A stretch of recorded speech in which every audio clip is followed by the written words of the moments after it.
Speaking of Twitter, the company has filed a case against the government of India. I know it sounds like a déjà vu. Twitter spent most of last year fighting Indian regulators. What are they fighting this time? The same thing, oversight. Twitter says there's too much of it. The government says it is necessary for public order. So the company is moving the courts. It wants a judicial review of the government's powers. We'll get to that in a bit. First, the controversy. Can the government of India take down social media content? Well, not directly, but they can ask companies to do it. For example, some Twitter user is spreading fake news on the Wuhan virus or trying to trigger communal hatred. In such situations, the government can interfere. The IT laws permit it. So what's the problem here? Twitter claims the government is interfering way too much. They say some of the requests are politically motivated, and this back and forth has been going on for months. Twitter accepted some requests. They also rejected some. But the tipping point came last month. The Indian government served multiple notices to Twitter, either take down content or lose your legal immunity.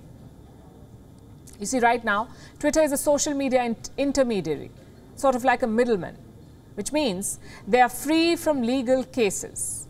If the government withdraws that immunity, Twitter could be in serious trouble. They will be answerable for every fake tweet, every bit of hateful content and every offensive post. It will be Twitter's responsibility. And that's one reason why Twitter complied earlier.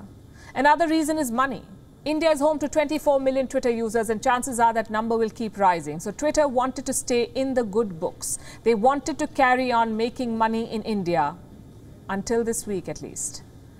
This week, they decided to sue the government of India. The lawsuit has been filed in the Karnataka High Court, but the hearing date is yet to be set. How is the government reacting to this lawsuit? Let me tell you what the junior IT minister said, and I'm quoting, "In India, all, including foreign internet intermediaries or platforms, have the right to court and judicial review. But equally, all intermediaries or platforms operating here have unambiguous obligation to comply with our laws and rules." So both sides are ready for the fight. It is now up to the judiciary to resolve this. Having said that, could this have been handled better? Because let's face it, the headlines do not look good. Twitter is one of the largest social media companies in the world, and India is the largest democracy in the world. They should be working in tandem, not in opposition. And both sides must take responsibility for this. Twitter has traditionally refused oversight. They believe they're creator, editor, and publisher. In the US, this may not be a problem. Twitter's CEO is a regular guest at congressional hearings. US lawmakers grill them almost every quarter. But that's not the case in India. Here, Twitter refuses all kinds of oversight. Their argument? Free speech.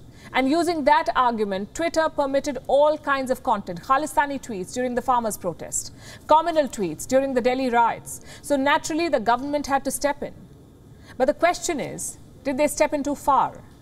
In 2021, the government asked Twitter to take down 85 accounts. Some of these were activists, some were journalists.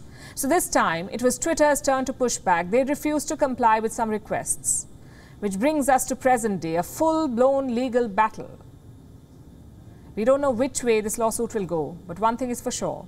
India needs a transparent system to control social media, and the system must include multiple stakeholders, the government, yes, the judiciary, the civil society, and also the company itself. Until then, such legal battles will keep popping up. WION is now available in your country. Download the app now and get all the news on the move.